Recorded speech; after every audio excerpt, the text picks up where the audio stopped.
Shalom semuanya.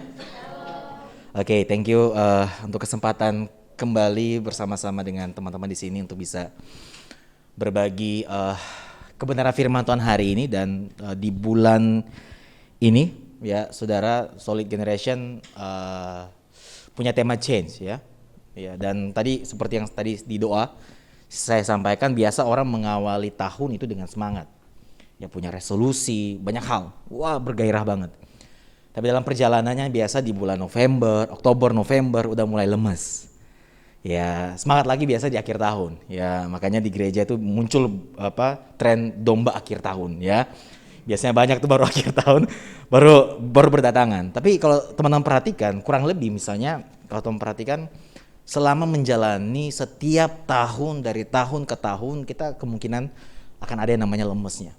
Bahkan mungkin dari beberapa teman-teman sini merasakan kayak this year I'm losing myself misalnya, aku kehilangan diri aku. Tapi hari ini kita akan bahas itu. Apakah beneran kamu kehilangan dirimu?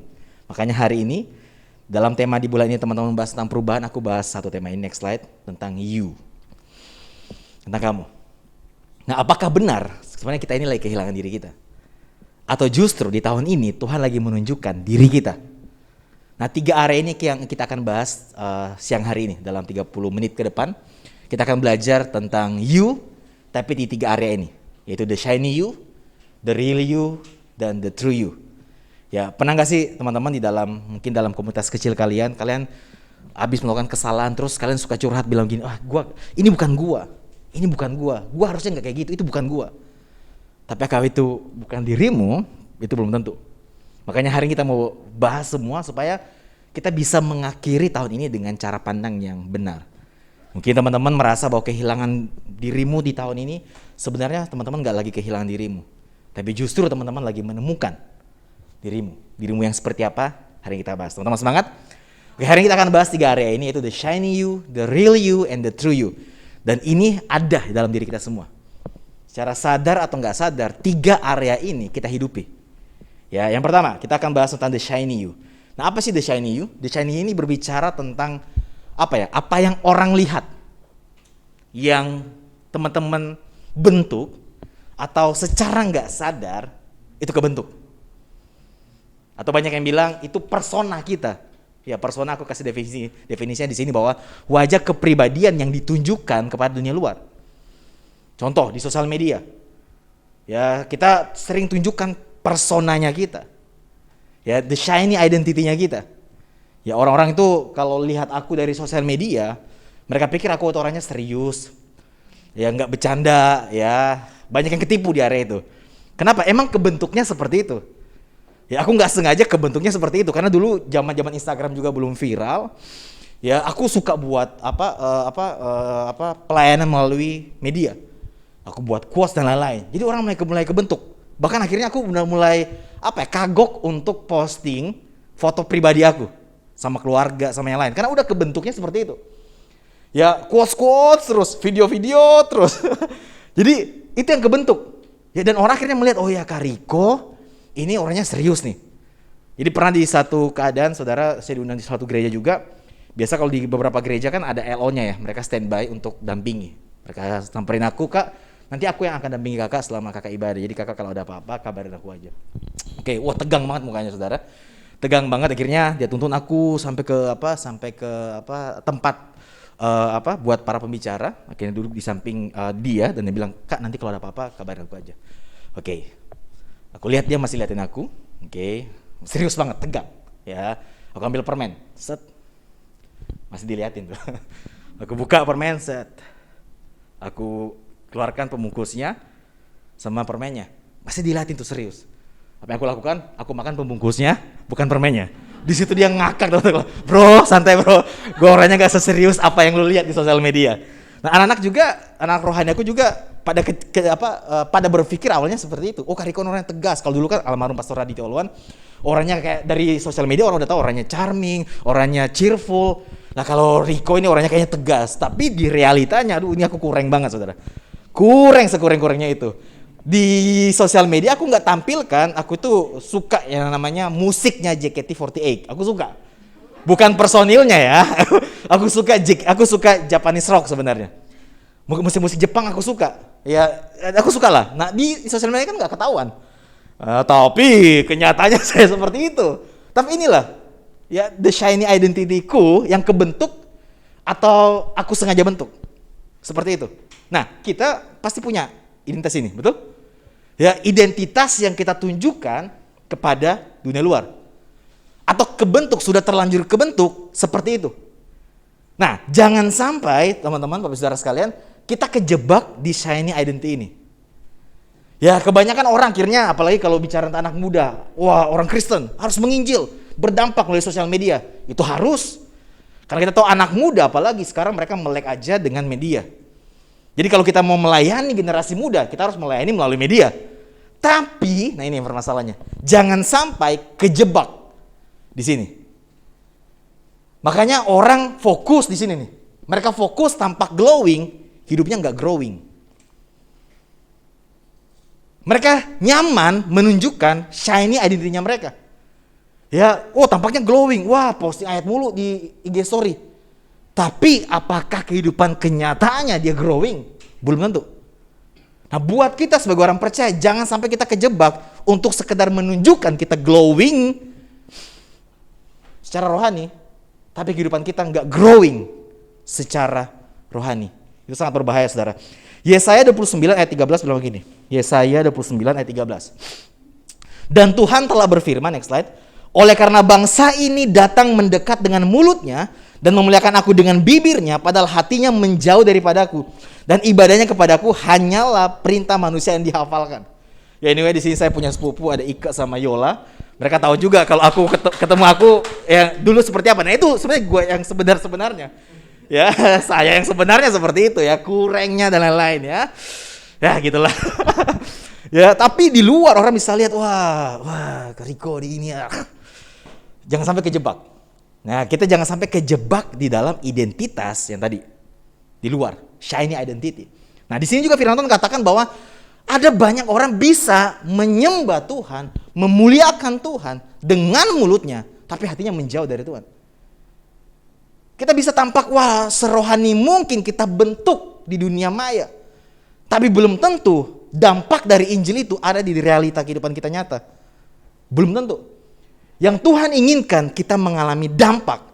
Bukan hanya ketika kita memberitakan Injil keluar, tapi Injil juga berdampak ke dalam. Makanya yang pertama kita akan bahas hari ini, jangan sampai kita kejebak sama shiny identity kita. Kita fokus ke situ terus. Pencitraan terus. Ya, maka jangan heran kalau saudara mungkin mengagumi dengan beberapa hamba Tuhan, ya pastor gram, ya para konten-konten kreator yang rohani. Saudara sangat kagum sama dia, tapi ketika saudara mulai berjumpa dengan pribadinya di dunia nyata, bisa saja saudara sangat kecewa. Karena ternyata apa yang Anda tampilkan di sosial media, di YouTube, tidak seperti realita. Ya, makanya kita jangan sampai kejebak di sini, amin. Nah, kenapa? Karena ini, perhatikan statement selanjutnya. Karena yang tenar dan yang besar belum tentu benar. Matius 7 katakan, ya, lebarlah pintu menuju kepada kebinasaan, sempit menuju kepada kehidupan. Kita fokus melihat bahwa dia tenar. Ini besar. Hati-hati saudara. Yang tenar dan yang besar belum tentu benar. Kalau kita perhatikan dari kehidupan Yesus, dia selalu mengarahkan kita bukan fokus sama yang namanya tenar, bukan fokus sama yang namanya besar, tapi fokus sama apa? Benar. Ketika saudara hidup benar dan dampaknya akan tenar dan besar, itu bonus. Tapi jangan sampai kita mengejar ketenaran, kebesaran, sampai kita lupa sama yang namanya kebenaran. Tuhan mau kita fokus hidup benar. Yesus ajar kalau berdoa apa? Sembunyi. Ya, kalau memberi nggak usah tahu kanan kiri, tangan kita nggak usah tahu. Kalau beri tangan kanan, tangan kiri nggak usah tahu. Kita sekarang realitanya apa? Apa-apa posting. Lagi worship, lagi apa? Posting. Dicek lagi siapa yang view. Ya, tuh kan mantan gue, view gue, dia masih belum move on sama gue. Biasanya kayak gitu. Di sini nggak ada. Di sini nggak ada. Ya, di sini nggak ada yang ngaku. Ya, biasa kayak gitu kan? Emang ya beberapa orang kayak gitu. Habis bikin apa? Wah, ini habis itu lihat. Kita lebih senang supaya orang lihat kita daripada Tuhan nikmati kita. Kita senang sekali supaya wah dia tahu nih gue hari ini ke gereja, gue lagi ini. Kita senang lihat orang melihat kita daripada Tuhan menikmati kita. Ya makanya ini penting, kita jangan sampai kejebak di shiny identity. Nah yang kedua, ya ada yang namanya the real you, realnya kita yang saat ini. Ini banyak banget orang yang abaikan hal ini. Ya kita tahu kita ini semua masih lagi berobat jalan, setuju? Di sini ada Ika dokter, ngerti ini? Kalau dokter pasti untuk pasien-pasien yang berobat jalan selalu dipantau. Nah kita semua ini lagi berobat jalan, saudara. Nggak ada yang kebal proses dari Tuhan, nggak ada yang kebal proses dari Tuhan, nggak ada yang kebal. Hamba Tuhan, gembala, pendeta, mentor itu masih diproses oleh Tuhan. Makanya saya sebagai gembala, sebagai pemimpin pun saya beri diri saya dipimpin oleh anak-anak yang saya pimpin. Saya butuh mata mereka, saya butuh perkataan mereka untuk melihat saya. Karena kita ini gak ada yang kebal proses. Supaya kita gak jadi batu sandungan, saudara. Tapi terus jadi perpanjangan tangan Tuhan. Supaya kita semua itu jadi hamba-hamba Tuhan, bukan hambatan Tuhan. Supaya kita semua itu mempermuliakan Tuhan, bukan mempermalukan Tuhan. Nah kebanyakan kita kejebak sama di sini. Tidak menyadari seperti apa diri kita saat ini. Makanya saya sering bilang, definisi pertobatan buat saya adalah bukan sebuah monumen di masa lalu, tapi sebuah movement yang kita kerjakan sepanjang waktu. Pertobatan itu bukan monumen di masa lalu. Oh saya bertobat 10 tahun lalu. No. Pertobatan itu sebuah movement yang kita kerjakan sepanjang waktu. Bergerak terus setiap hari bertobat. Makanya Kolose 3:10 katakan, dan telah mengenakan manusia baru yang terus menerus diperbaharui. Hari ini bertobat saudara? Harus. Saya bertobat hari ini. Kita harus setiap hari bertobat. Karena pikiran kita ini jahat. Hati kita, ya bahkan hati kita ini pabrik berhala ya. Secara gak sadar. Punya keinginan yang di luar dari kehendak Tuhan. Setiap hari kita harus datang sama Tuhan untuk Tuhan selidiki aku. Apakah benar aku mengasihi Tuhan? Atau jangan-jangan selama ini kita hanya menggunakan Tuhan untuk memperindah kehidupan kita. Bukannya menjadikan Tuhan sebagai pribadi yang paling indah dalam kehidupan kita. Nah hari ini kita mau coba belajar tentang yang namanya real identity ini. Ya keberadaan kita yang sebenarnya saat ini. Hari ini seperti ini, besok belum tentu. Tergantung bagaimana kita menyikapi kita saat ini. Teman-teman tahu kisah anak yang hilang, si bungsu yang hilang? Aku suka banget kata menyadari. Lalu ia menyadari keadaannya. Ya kisah tentang Yesus menyembuhkan orang lumpuh di kolam Bethesda 30 tahun. Ya, Yesus tanya kepada orang lumpuh ini. Ini menarik pertanyaan dari Yesus. Karena orang datang ke kolam Bethesda itu untuk sembuh. Mereka cari mujizat. Yesus datang kepada orang itu dan Yesus tanya, maukah kamu sembuh? Kalau saudara jadi dia, apa yang saudara lakukan? Ya iyalah. Ya iyalah, gue kasih mau sembuh. Sama kayak yang lain, gue mau sembuh. Tapi kenapa Tuhan harus tanya? Karena terkadang kita gak menyadari. Berjumpanya kita dengan pribadi Tuhan harus membuat kita menyadari kita perlu disembuhkan oleh Tuhan. Termasuk hari ini. Kita sembuh karena Tuhan. Dan kalau mau sembuh, kita harus sadar kalau kita ini sakit. Ika lagi, sorry Kak ya. Contoh, seorang dokter nanya kepada pasien. Pasien datang. Dok, kasih obat dong. Sakit apa? Kasih obat aja. Aku mau sembuh. Ya sakit apa? Ya kasih obat apa aja dok? Obat nyamuk, kasih ke obat nyamuk kalau kayak pesan gitu. Nah, maksudnya kalau kita nggak berani menyadari atau menerima kalau kita ini sakit, tanda kutip, kita nggak pernah bisa disembuhkan oleh Tuhan. Makanya penting kita untuk menyadari apa adanya kita saat ini. Saudara masih terluka, kecewa, kepahitan, masih punya dosa-dosa yang masih saudara genggam, sadari itu. Kita punya Tuhan yang begitu mengasihi kita, yang bisa terima kita apa adanya. Dan juga saking baiknya Tuhan, Dia gak akan pernah biarkan kita terus adanya. Makanya hari ini datang apa adanya. Tapi sayangnya di realita gereja, di beberapa tempat, dari dulu kita dilatih untuk berpura-pura di hadapan Tuhan. Saudara apa kabar hari ini? Luar biasa. Yes-yes-nya lagi, ada yes-yes-nya kan? Yes-yes-nya. Ya puji Tuhan, saudara gini, puji Tuhan kalau saudara hari ini lagi luar biasa. Tapi kalau lagi enggak luar biasanya emang kenapa? Kenapa? Yang stabil luar biasanya itu Tuhan. Kita itu labil. Tuhan stabil. Makanya apapun keadaan kita, kita harus sadari apa yang kita lagi rasakan saat ini. Karena kalau kita nggak menyadarinya, kita membawa apa ke Tuhan? Kalau kita nggak menyadari sakitnya kita membawa apa ke Tuhan? Makanya saya sering bilang orang yang paling bermasalah adalah orang yang nggak menyadari kalau dia sedang bermasalah. Amin. Kita lihat ayatnya dalam Kejadian 3 ayat 9 sampai 11. Kejadian 3 ayat 9 sampai 11. Ya, ini kisah tentang Adam dan Hawa ketika mereka habis jatuh ke dalam dosa. Kalau nggak salah saya pernah bahas ini waktu saya bahas tentang grow di tempat ini. Ya, Kejadian 3 ayat 9 sampai 11. Tetapi Tuhan Allah memanggil manusia itu dan berfirman kepadanya, "Di manakah engkau?" Ya, yang menjawab, "Ketika aku mendengar bahwa engkau ada dalam taman ini, aku menjadi takut karena aku telanjang, sebab itu aku bersembunyi." Firman-Nya, "Siapa yang memberitahukan kepadamu bahwa engkau telanjang? Apakah engkau makan dari buah pohon yang kularang engkau makan itu?" Nah, garis bawahi statement dari Tuhan.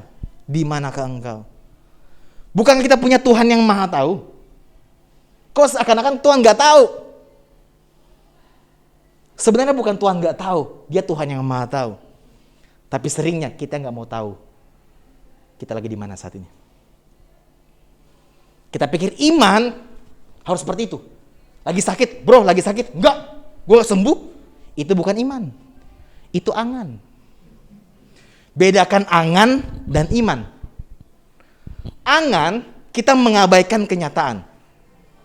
Angan, ya biasa ya, kalau saudara lagi, kalau WL, shalom Bapak Ibu saudara sekalian, wah bersyukur banget ada ribuan orang di tempat ini. Padahal mungkin cuma 2 orang, kenapa emang kalau cuma 2 orang?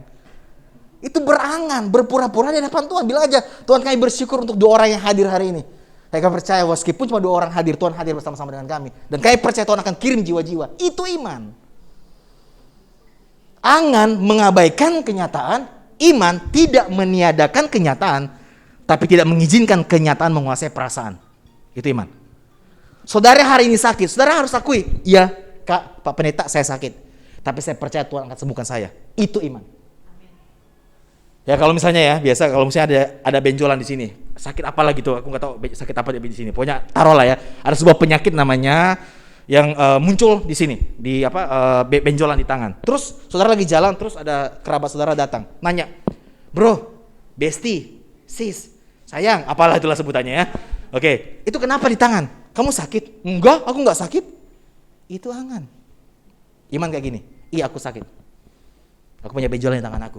Tapi aku percaya Tuhan akan sembuhkan aku. Itu iman. Tidak meniadakan kenyataan dan tidak mengizinkan kenyataan menguasai perasaan. Termasuk hari ini. Di manakah engkau? Dari kepahitan, kecewa sama Tuhan. Identitas kita gak berubah hanya karena kita marah sama Tuhan. Saudara kalau punya anak, saudara larang anak saudara, "Adek, jangan main di tengah jalan ya. Itu bahaya buat kamu." Anak saudara nangis. Apakah identitasnya berubah? Dia nangis kenapa? Belum ngerti. Sama juga dengan kehidupan kita. Kadang kita nggak ngerti rencana Tuhan. Kenapa sih Tuhan harus pisahkan aku dengan orang yang aku sayang? Kenapa sih Tuhan aku harus ngalami ini? Kita nggak ngerti. Hanya karena kita marah sama Tuhan, gak membuat akhirnya identitas kita berubah di hadapan Tuhan. Karena untuk memperoleh identitas bukan usaha kita, tapi pemberian dari Tuhan. Makanya hari ini sadari, saudara lagi marah sama Tuhan, lagi kecewa, lagi berprasangka buruk sama Tuhan, sadari dulu. Karena kalau kita nggak menyadari itu, kita nggak akan pernah bisa diubah oleh Tuhan. Perhatikan statement ini. Ya, kita nggak perlu terlihat baik untuk membuat Tuhan Yesus kelihatan baik. Justru waktu kita tahu kita ini broken, kebaikan Tuhan akan memenuhi seluruh kehidupan kita. Aku tuh se-confident itu untuk ngomong aku masih lemah, aku masih punya banyak kecenderungan, kelemahan aku masih banyak banget saudara. Di situ kita semakin menyadari bahwa iya kita ini semakin butuh Tuhan ya. Kita semakin sadar bahwa kita ini butuh Tuhan. Makanya firman Tuhan katakan apa? Ya dalam Mazmur 34 ayat 18 dalam gini. Tuhan itu dekat kepada orang-orang yang patah hati. Dan ia menyelamatkan orang yang remuk jiwanya. Makanya Paulus katakan apa? Justru dalam kelemahan aku bermegah. Karena waktu aku lemah aku menjadi kuat. Dia gak mau lagi sok kuat. Selama ini mungkin kita merasa sok kuat, seorang sok hebat. Berkomitmen tahun ini untuk wah aku mau berhenti di bla bla bla bla bla. Tapi dalam perjalanan kita lelah. Dan akhirnya kita menjauhi Tuhan. Mungkin kita mengusahakan segala sesuatu untuk Tuhan, tapi gak bersama dengan Tuhan. Tapi hari ini, akui sama Tuhan. Tuhan, gue capek. Gue capek mengendalikan semuanya. Tolong gue Tuhan. Selamatkan keluarga aku. Tolong aku. Akui semua yang saudara rasakan. Supaya Tuhan benar-benar bisa bekerja secara luar biasa dalam kehidupan saudara. Amin. Yang terakhir, the true you. Ini penting banget kita untuk sadari. Realnya kita tadi seperti itu. Realnya kita saat ini mungkin lagi kecewa, lagi marah, masih punya kepahitan. Mungkin di sini ada beberapa saudara yang mikir, ini Kak Riko ngomong apa sih? Lagi apa sih? Gue cuma mendengar sih. Ya bisa gitu, ada beberapa kayak gitu kan. Udah, kalau emang kita punya pikiran kayak gitu, sadari aja. Kok gue punya pikiran kayak gini ya? Kok punya pikiran negatif sama kakak gue sendiri ya? Sadari aja. Tapi kita harus ingat baik-baik. Real identity gak menunjukkan our true identity. Tapi perlu menyadari our real identity dan juga menyadari our true identity. Kenapa? Karena kabar baik tidak akan menjadi sebuah kabar baik kalau kita nggak tahu kabar buruknya.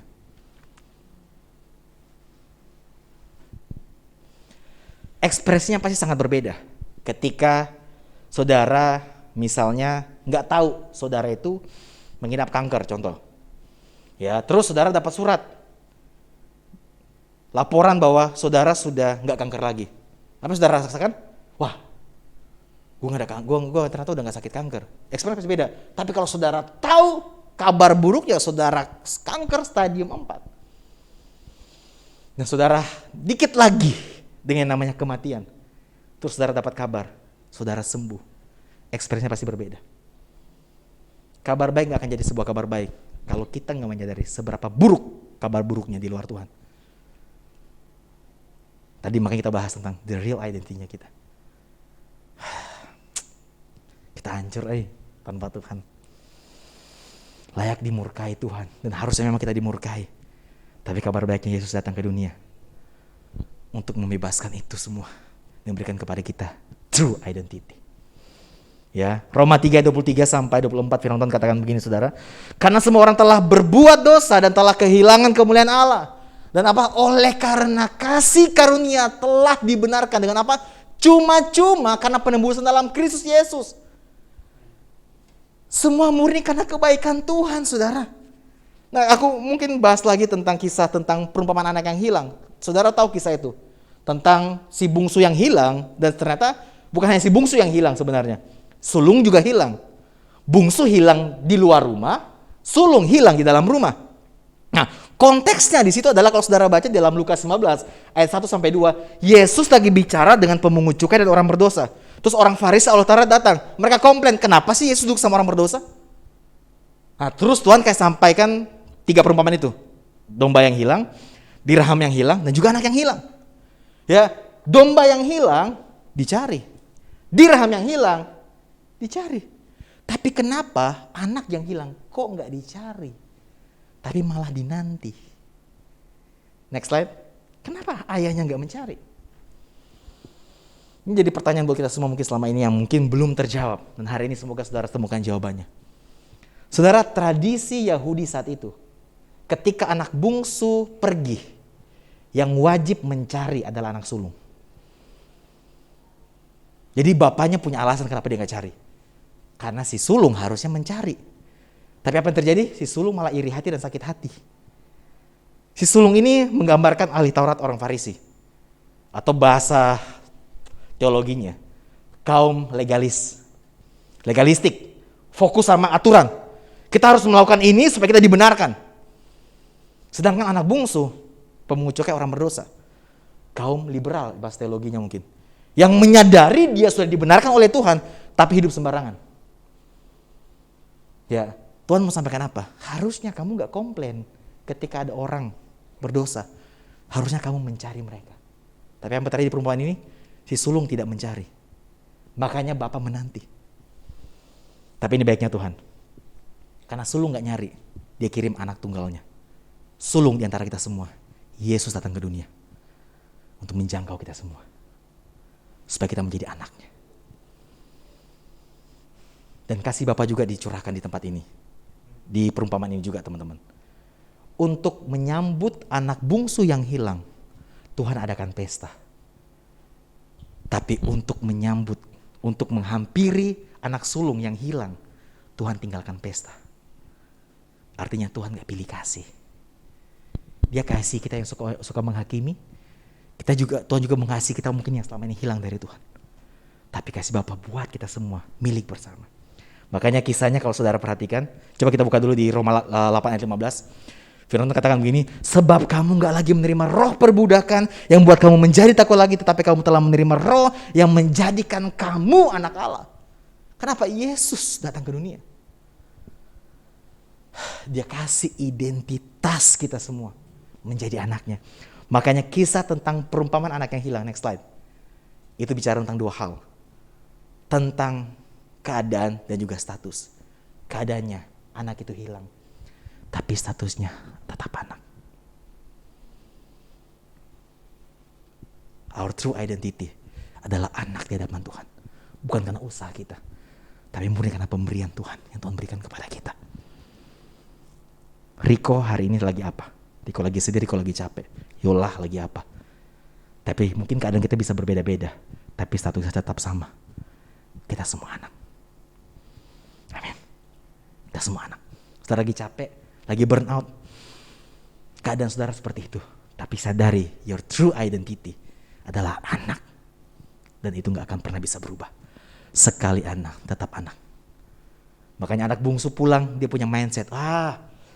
Gara-gara gue udah minta warisan sebelum waktunya, ya udahlah gue pulang, ya gue jadi budak aja. Kan dia punya 3 pemikiran ya. Dia bilang gini, Bapak aku telah berdosa terhadap surga dan terhadap Bapak. Aku tidak layak lagi disebutkan anak Bapak. Jadikanlah aku salah seorang upahan Bapak. Dia punya 3 rencana. Tapi waktu ketemu papanya, hanya 2 perkataan yang dia bisa sampaikan kepada papanya. Dia bilang, Bapak, aku telah berdosa terhadap surga dan terhadap Bapak. Yang kedua, aku tidak layak lagi disebutkan anak Bapak. Dia gak sempat ngomong yang ketiga. Kenapa? Lu boleh pergi sebagai anak, pulang tetap dianggap anak. Kita mungkin pernah lari dari Tuhan, tapi hari ini yuk lari ke Tuhan.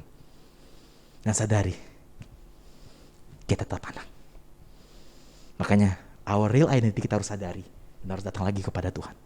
Udahlah, capek healing di luar Tuhan. Ujungnya hilang, udah. Datang sama Tuhan. Aku akan tutup dengan satu kisah ini. Tentang wanita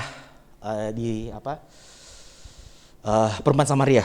Ya di Yohanes 4 ayat 1 sampai 26. Di sini ada penggambaran tentang shiny identity, real dan true identity. Nah, ini juga teman-teman bisa sadari dan coba pelajari juga supaya kita bisa menghidupi ini sama-sama, menyadari ini dan menghidupi ini bersama-sama di rumah. Ya, ini kisah tentang waktu itu Yesus selesai pelayanan di Yudea dan dia mau ke Galilea.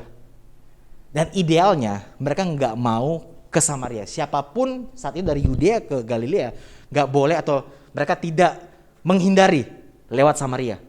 Dan aku suka banget di ayat yang keempat, Yesus katakan begini, dia harus ke Samaria. Dia harus. Makanya murid-muridnya komplain, ngapain sih guru kita ke Samaria? Dia bilang dia harus. Waktu Yesus duduk di sumur Yakub, dia tunggu siang hari, murid-muridnya lagi beli makanan. Akhirnya ketemulah sama wanita ini, perempuan Samaria. Dia datang siang-siang hari. Kenapa? Karena dia malu. Kenapa dia malu? Nanti kita akan bahas sedikit. Nah, ketika dia ketemu Yesus, Tuhan minta air. Nggak boleh saat itu orang Yahudi meminta air kepada orang Samaria, haram hukumnya. Tapi Yesus minta sama dia. Terus Tuhan katakan, oke, kalau kamu mau air dari aku, itu air kehidupan yang akan aku berikan kepada kamu. Akhirnya dia bilang, guru, kasih aku air itu. Dan dia bilang, akulah, ya Mesias dan lain-lain lah. Terus ini statement yang sangat menarik dari Yesus. Yesus tanya kepada dia, panggil suamimu.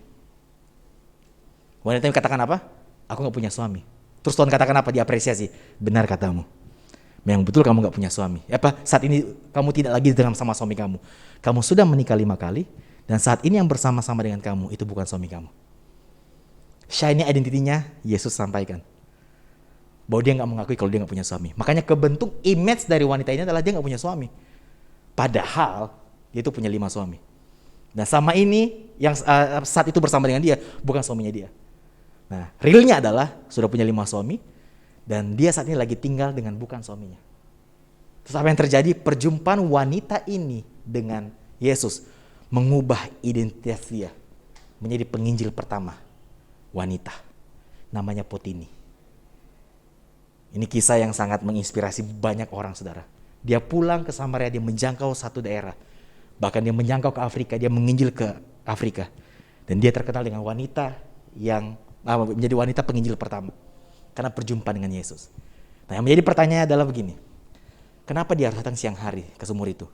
Padahal idealnya zaman itu, wanita ke sumur itu sore-sore. Tapi dia rela panas terik. Kenapa? Karena dia malu. Selama ini dia punya shiny identity. Dia malu dengan real identity-nya. Tapi yang tadi saya bilang, Yesus datang sengaja. Yang harusnya dari Yudea ke Galilea, gak perlu lewat Samaria. Yesus sengaja datang untuk menjumpai wanita ini. Supaya dia menemukan real identity-nya, true identity-nya. Sama juga mungkin hari ini buat kita semua. Next slide terakhir. Ya. Next. Kita pun demikian. Hari ini kita harus sadari apa adanya kita. Tapi di sisi lain kita juga harus punya pengejaran untuk menjadi bejananya Tuhan. Apa shiny identity saudara? Apa real identity saudara hari ini? Sadarilah bahwa saudara juga punya true identity dan panggilan yang sudah Tuhan tetapkan dalam kehidupan saudara. Dan Tuhan mau itu hidup dalam kehidupan kita. Amin. Mari kita berdoa.